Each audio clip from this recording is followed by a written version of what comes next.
Okay, all of you read the question number 13. All of you pay attention. Read the question number 13 please. सबसे पहले question में हम लोगों को क्योंकि ए और बी फाइंड आउट करना है और ये पी पॉइंट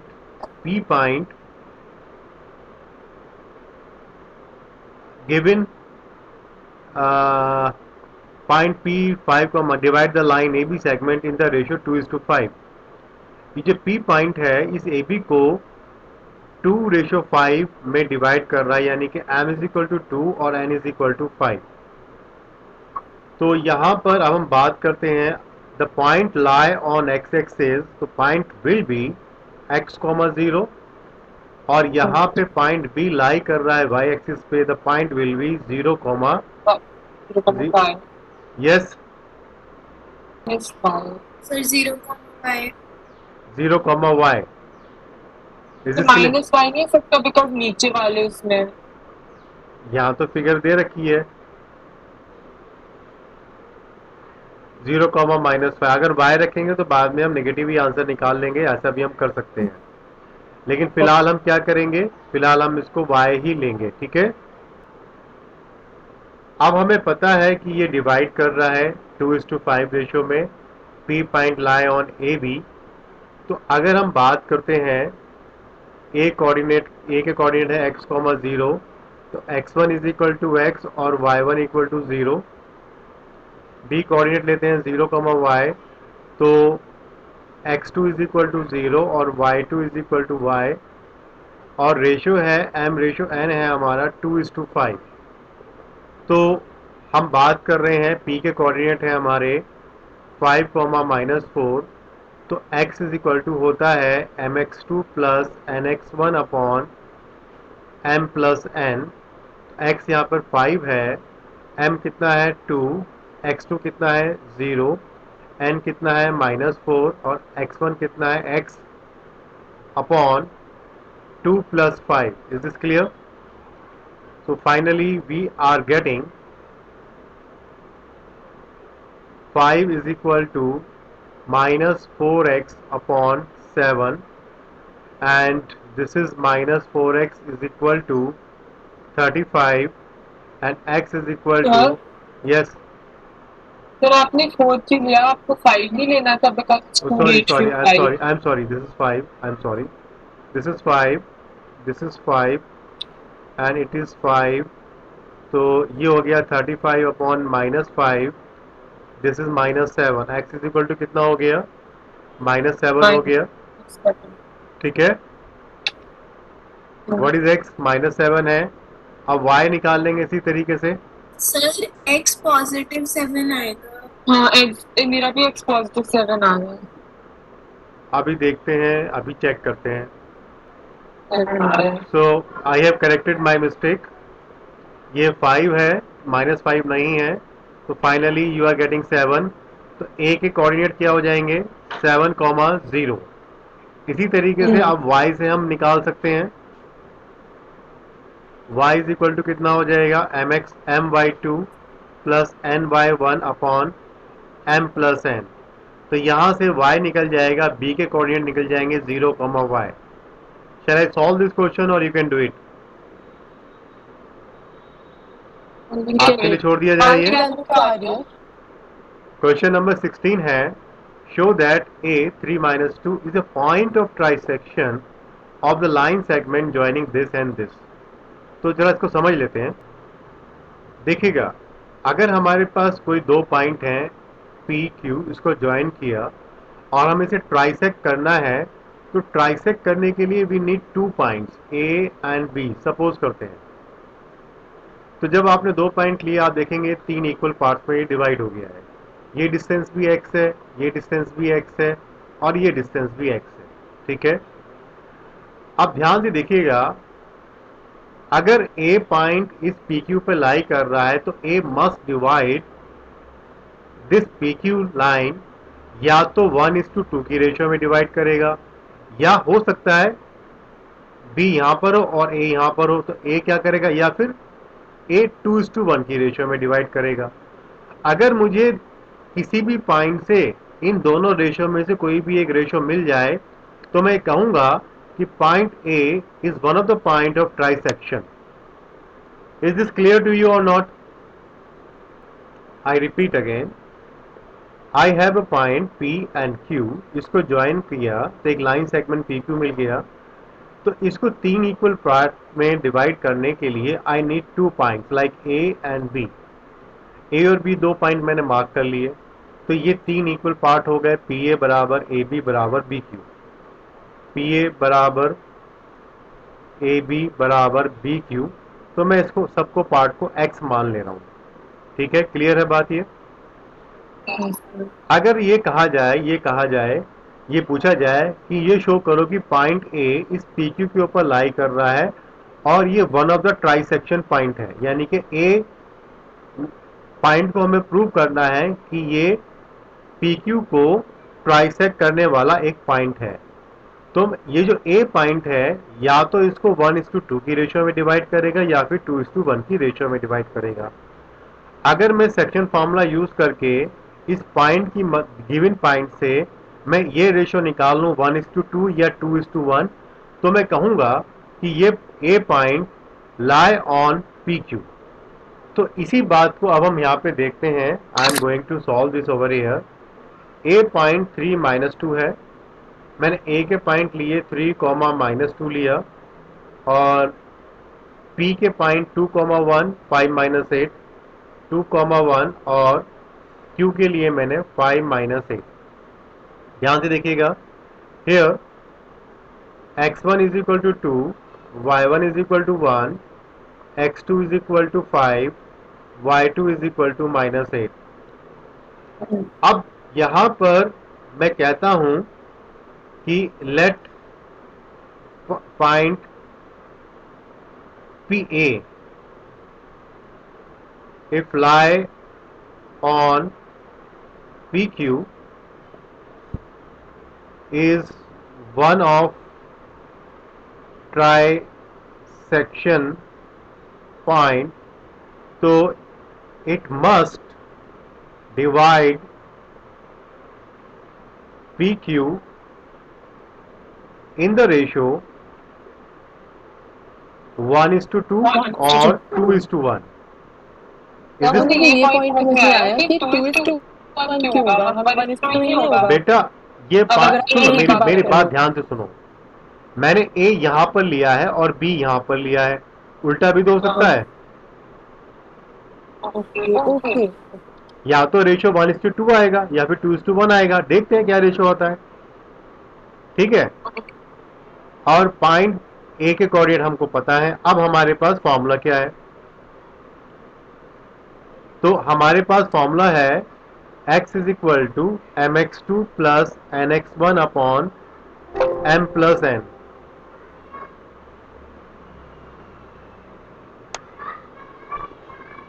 तो यहां पर हम वैल्यू पुट करते हैं. वैल्यू पुट करेंगे. x कितना है हमारा 3 है. m और n का रेशियो हमें फाइंड आउट करना है. वो या तो 1:2 आना चाहिए या फिर 2:1 आना चाहिए. हमारा x2 कितना है? x2 5 है. x1 कितना है? x1 हमारा 2 है और m प्लस n. तो यहां पर हम लोग क्या करेंगे? क्रॉस मल्टीप्लाई करेंगे और this is 5m plus 2n is equal to 3m plus 3n. m को इधर ले जाइए और n को उधर ले जाइए. 5m minus 3m is equal to 3n minus 2n. Finally we are getting 2m is equal to n. और अगर हम इसको रेशियो को फाइंड आउट करते हैं तो m upon n is equal to 1:2. अब देखो रेशियो मिल गया ना. तो point A divide P Q in the ratio 1:2. तो मेरी ऊपर वाली लाइन स्टेटमेंट यहाँ पे आ गया कि या तो इसे 1:2 में डिवाइड करेगा इसको या फिर 2:1 में डिवाइड करेगा. अब आपको पता लग गया कि ये पॉइंट ए इसके ऊपर लाई कर रहा है. तो 1:2 का रेशियो ए है तो बी का कितना हो जाएगा? अगर हमें पॉइंट बी निकालना है फॉर पॉइंट बी हमारा रेशियो m/n कितना हो जाएगा, ये हो जाएगा 2:1। जब हमारा बी पॉइंट के लिए हमें रेशियो पता लग जाएगा तो we can find the point B, x is equal to mx2 plus nx1 upon m plus n, और y इज इक्वल टू हो जाएगा my2 plus ny1 upon m plus n। ठीक है बेटा, इज दिस क्लियर? यहाँ पे m 2 हो जाएगा और n 1 हो जाएगा फॉर द पॉइंट b। किसी का कोई डाउट यहाँ पर? All of you read question number 21। The line segment joining A and B is intercepted by x-axis at the point K. We have to find the ordinate of the point K. Hence, find the ratio in which K divides AB. Also, find the coordinates of the point K. This question is clear to you or not? If it is clear to you, then you try yourself. Now, I am coming question number 23 पे ध्यान दीजिएगा, 23 पर ध्यान दीजिए। 23 question says the line joining P and Q intersect by y-axis at point R. PM and QN are perpendicular from P and Q on the x-axis. Okay, check it out. So we are going to draw the perpendiculars from P and from Q on x-axis. आप देख सकते हैं we have done everything according to the question.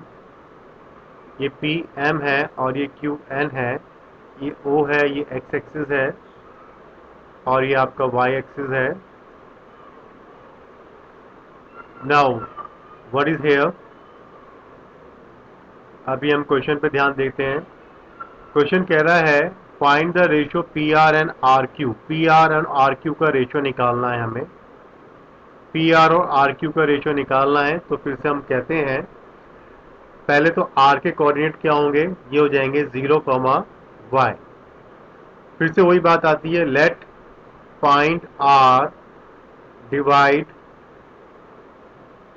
P Q in the ratio k:1। Clear? तो ये x1 है और ये y1 है और ये x2 है और ये y2 है।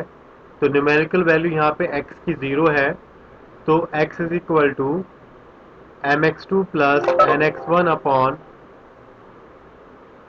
m plus n। तो 0 is equal to k, x2 कितना है 3, 1, n इज इक्वल टू 1 है, और x1 कितना है -4 upon k plus 1। Cross multiply करेंगे तो 3k minus 4 equal to 0, k is equal to 4 upon 3 या k अपॉन 1 इज इक्वल टू 4 अपॉन 3। तो वी गॉट द रेशियो 4:3। अब हमें रेशियो पता लग गया है कि r पॉइंट PQ को 4:3 की रेशियो में डिवाइड कर रहा है। Is this clear? पहला आंसर निकल गया हमारा। Now we need to get the coordinates of r। अभी हमें r के कोऑर्डिनेट निकालने के लिए y निकालना पड़ेगा। y is equal to ky2 plus ny1 upon, I am sorry, इसको हम 1y1 upon k plus 1। k की वैल्यू 4 अपॉन 3 है, तो यहाँ पे y कितना हमें निकालना है, k है हमारा 4 upon 3, sorry, k is equal to 4 upon 3। y2 हमारा कितना है, y2 is 2 plus 1 into y1 हमारा है 5 अपॉन 4 अपॉन 3 प्लस 1। अब आपको ये सिंप्लीफाई करना है और अब y निकल जाएगा आपका, आपके कोऑर्डिनेट ऑफ y भी निकल गया। अब हमें क्या करना है, the area of the quadrilateral P M and Q. इस क्वाड्रिलेटरल का एरिया कैसे निकलेगा, मैं जिससे पूछूंगा वही जवाब देगा। पर how we will get the answer of this P M Q N, ये एन है sorry, P M N Q का एरिया कैसे निकलेगा? All of you P M N Q कौन सी फिगर है, बताइए, देख के बताएं। बताओ, आप बताओ Siya. Sir sir half PM plus QN into MN करेंगे। देखिएगा पी, आप ध्यान से देखिएगा, you are right Siya. P M N Q is are trapezium, तो area will be 1/2 sum of parallel side, ये पैरेलल साइड्स हैं। This is P M plus Q N and into distance between plus them is 5 M N. आपको 2 M N plus निकाल, 5 हाँ बोलो बेटा।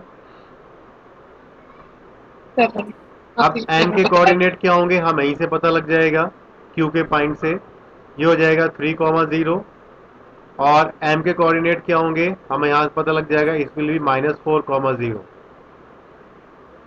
तो यहाँ पे अब आपको सब पॉइंट्स पता है, आप डिस्टेंस फॉर्मूला लगाएंगे। P M is equal to √x2 minus x1 whole square, okay, plus y2 minus y1 whole square, and you will get the answer. या मैं आपको और तरीका बता सकता हूँ, इतना लंबा मत जाइए, एक शॉर्टकट मैं आपको बता रहा हूँ, आप इतना लंबा मत करिएगा। अब पीएम डिस्टेंस क्या है, ये वाई डिस्टेंस है, ये P M is Y distance about the X axis. तो पीएम का डिस्टेंस यहाँ पे 5 यूनिट है, आप देख सकते हो यहाँ पर ये 5 है। और अगर हम क्यूएन की बात करें, क्यूएन यहाँ पर 2 यूनिट है। और अगर हम एमएन की बात करें, एमएन हो जाएगा 7 एमओ प्लस ओ एन। तो ओ एम कितना है, -4 को हम 4 ही लेंगे, क्योंकि हम यहाँ पे मैग्नीट्यूड लेना है। और ओ एन हमारा 3 है, तो यहाँ पे हम इसको 3 लेंगे। तो टोटल हमारा हो गया 7।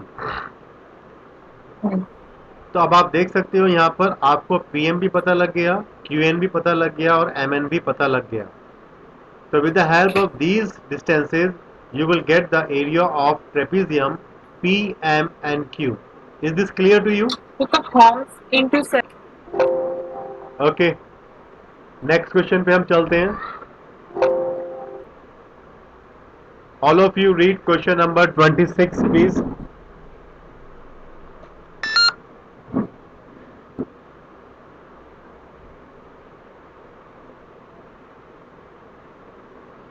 क्वेश्चन नंबर तो आप 26। कल नया चैप्टर शुरू करोगे क्या, यही लेके चलोगे? अभी तो बेटा यही करना है, आगे भी तो बहुत सारा काम है अभी तो। P is a point, divide the line segment joining this and this in the ratio 3:1. I think it is very simple. आप लोग ट्राई करें, और हो अगर नहीं जाएगा। होगा तो ग्रुप पे भेज दीजिएगा। Someone else will solve this question, okay? अब आपका नेक्स्ट एक्सरसाइज है मिड पॉइंट। मिड पॉइंट मैंने आपको बताया है, जहां पे m is equal to n हो जाएगा। एक ऐसा पॉइंट जो गिवन लाइन सेगमेंट को दो इक्वल पार्ट में डिवाइड कर रहा है, तो वो मिड पॉइंट कहलाता है। तो यहाँ पर हम बात करें तो, ओके ओके, क्वेश्चन नंबर 3 पे ध्यान दीजिएगा, फोकस करिए 3 पर। All of you pay attention, question number 3। और y इज इक्वल टू होता है y1 प्लस y2/2। अब मैं L की बात कर रहा हूँ, L का कोऑर्डिनेट निकाल रहा हूँ, ये फॉर्मूला लगेगा मिड पॉइंट का। तो आप देखेंगे मैं डायरेक्टली करके दिखा रहा हूँ। यहाँ पर A और B पॉइंट लेंगे, और L is the mid point of A B. तो यहाँ पर हम देखेंगे ध्यान से, x इज इक्वल टू हो जाएगा 5 प्लस -1/2, और y इज इक्वल टू हो जाएगा 3 plus 1/2। Is this clear to you? तो L के कोऑर्डिनेट क्या मिल जाएंगे, 2,2। Is this clear? मैंने डायरेक्ट सॉल्व कर दिया है, इसको सॉल्व करके यही मिलेगा। Yes sir. अब अगर हम m का निकालते हैं तो क्या हो जाएगा, 5 plus 7 12, 12/2 is equal to 6, 3 minus 3 0, 0/2 0। अब हमें क्या शो करना है, हमें शो करना है कि LM is equal to half of BC। तो अब आपको LM डिस्टेंस निकालना होगा, डिस्टेंस फॉर्मूले से x2 minus x1 square plus y2 minus y1 square इसी तरीके से आपको BC भी निकालना होगा, यही फॉर्मूला लगा के, डिस्टेंस फॉर्मूला लगा के। तो आपको दोनों डिस्टेंसेस मिल जाएंगे ओके और दोनों में रिलेशन पता लग जाएगा। जो LM सर डिस्टेंस होगा BC का हाफ होगा। This way you can prove LM is half of BC। Is this clear? Yes question number 10 और 11 दोनों को फोकस करिएगा और मैं आपको कुछ बातें बता दूं जो आप लोगों को शायद मैंने डिस्कस नहीं की है। ध्यान से देखिएगा। All of you pay attention over here. मैं आपको कुछ बातें बता दूं, बहुत सिंपल है। आप देख सकते हैं ये फिगर है आपकी। This figure I am giving the name ABCD। ये कैसी फिगर है आपकी? ये है आपका पैरेललोग्राम। Right answer. तो पैरेललोग्राम में आप ध्यान रखिएगा कि डायगोनल एक दूसरे को क्या करते हैं? बाइसेक्ट ये, हाँ, ये बाइसेक्ट करते हैं। तो O is the,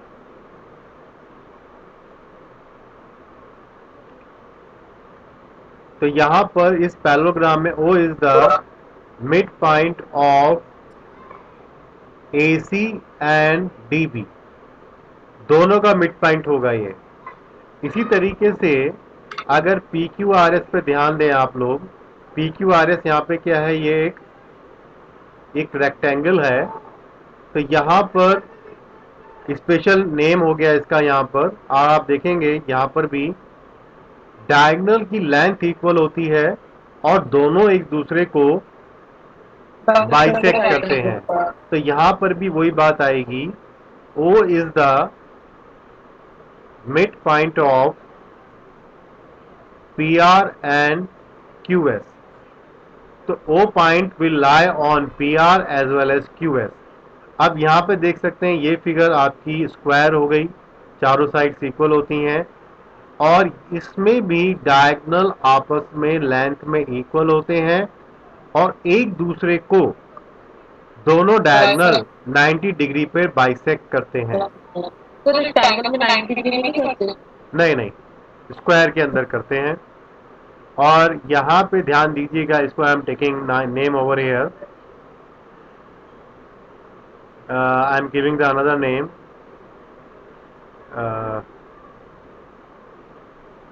yes UVWX। I am giving the name UVWX। Okay, तो यहाँ पे सारी बातें क्लियर हो गई हैं अब आपको। Let me come to the question. All of you read question number 10। ABCD point आपको दिए हैं, कोऑर्डिनेटर हैं।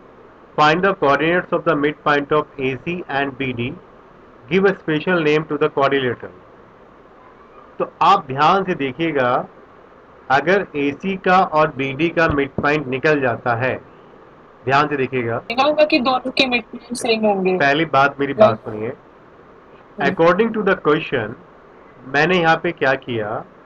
मैंने यहाँ पर coordinates of mid point of AC निकाले और BD निकाले और दोनों सेम आए। तो सेम आने पे ये कंडीशन ही आएंगी, या तो वो पैरेललोग्राम होगा या फिर रेक्टेंगल होगा या फिर स्क्वायर होगा। इस केस में आपको एक काम और बढ़ गया कि अब आपको यहाँ पर AB डिस्टेंस निकालना पड़ेगा, BC निकालना पड़ेगा, CD निकालना पड़ेगा और AD निकालना पड़ेगा। तो आप यहाँ पे उन डिस्टेंसेस को यहाँ पे रख के देखेंगे। अगर अपोजिट साइड इक्वल आ रही हैं तो वो या तो पैरेललोग्राम होगा या फिर रेक्टेंगल होगा। Are you getting my point? अब इसमें भी हम कैसे स्पेसिफाई करेंगे कि पैरेललोग्राम है कि रेक्टेंगल है? तो यहाँ पर आप देखेंगे कि अगर हम बात करें रेक्टेंगल प्रूफ करने के लिए, रेक्टेंगल आ रहा है तो इस ट्राइंगल पर ध्यान दीजिएगा। इस QS का square will equal to RS square plus QR square. अगर ऐसा होता है तो ये रेक्टेंगल बन गया और अगर ऐसा नहीं हो रहा है तो ये पैरेललोग्राम बन गया। और अगर चारों साइड इक्वल आ गई तो ये क्या बन गया? स्क्वायर बन गया। तो यहाँ पर इस क्वेश्चन में आपको फर्दर ये डिसाइड करने के लिए, स्पेशल नाम देने के लिए ये आपको काम करना पड़ेगा। बोलो बेटा। तो मैं कह रही हूँ कि अगर जैसे मैंने अभी साइड निकाल ली और हाँ। मेरी एडी और बीसी की लेंथ सेम आई और सीडी और एबी की लेंथ सेम आई तो रेक्टेंगल हो गया। अभी आपको बेटा वही तो क्या होगा उस केस में, या तो वो फिगर पैरेललोग्राम है या फिर रेक्टेंगल है या फिर स्क्वायर है। बात क्लियर? अब इन तीनों में से हमें पर्टिकुलर नाम देना है उसका। वो कब होगा? जब AC का मिड पॉइंट और BD का मिड पॉइंट सेम हो जाएगा।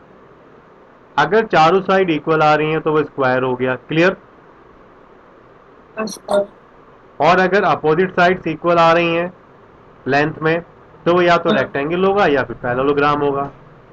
अब रेक्टेंगल कंफर्म करने के लिए क्या करोगे? किसी भी एक डायगोनल का स्क्वायर रिमेनिंग टू साइड्स के स्क्वायर के सम के इक्वल आ जाएगा तो वो राइट एंगल ट्राइंगल शो हो जाएगा। तो उस केस में वो रेक्टेंगल हो गया, नहीं तो क्या हो गया? वो पैरेललोग्राम हो गया। अभी कोई डाउट? तो रेक्टेंगल कब होगा? सर जब किसी एक साइड बेटा का इधर ध्यान सम दो, इधर ध्यान दो। रेक्टेंगल में एंगल 90 डिग्री होता है। बोलो। अगर इस ट्राइंगल की बात करें, इस ट्राइंगल की, ट्राइंगल का ये QS क्या है? हाइपोटेन्यूज है। तो हाइपोटेन्यूज का square is equal to RS square plus QR square. अगर ये रिलेशन सेटअप हो जाता है तो ये फिगर रेक्टेंगल है, नहीं तो फिर क्या है? ये पैरेललोग्राम है। और अगर चारों साइड इक्वल है तो ये स्क्वायर है। क्लियर है बात या नहीं क्लियर अभी भी? तो मतलब अगर पी क्यू और आर एस इक्वल हो गए और पी एस और क्यू आर इक्वल हो गए तो वो रेक्टेंगल हो गया। नहीं, वो पैरेललोग्राम भी तो हो सकता है बेटा। वो पैरेललोग्राम भी तो हो सकता है। पैरेललोग्राम में अगर ईच एंगल 90 डिग्री हो जाए तो वो रेक्टेंगल बन जाता है। Indirectly rectangle is a parallelogram in which all angles are right angle. Is this clear? अभी भी कोई डाउट है? किसी का कोई डाउट है?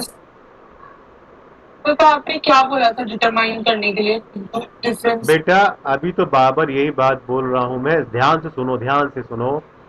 हमें इसका एक स्पेशल नेम बताना है, इस कोऑर्डिनेटर का नाम क्या है।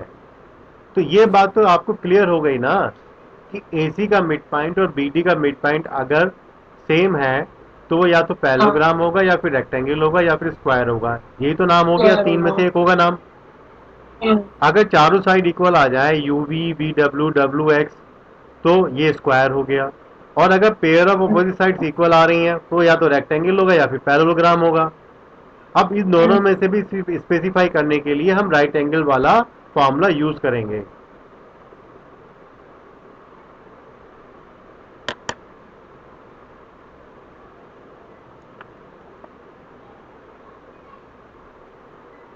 ये pair of opposite sides equal होती हैं तो क्या होगा? या तो ये स्क्वायर या तो ये पैरेललोग्राम होगा या रेक्टेंगल होगा। अब रेक्टेंगल कंफर्म करने के लिए ये आपको, आप भी साइड निकाल ही लोगे। तो आपने मान लो RS निकाला और आपने QR निकाला, तो RS का स्क्वायर प्लस QR का स्क्वायर अगर QS के इक्वल आ जाता है, QS के स्क्वायर के इक्वल आ जाता है। हाँ बोलो बेटा।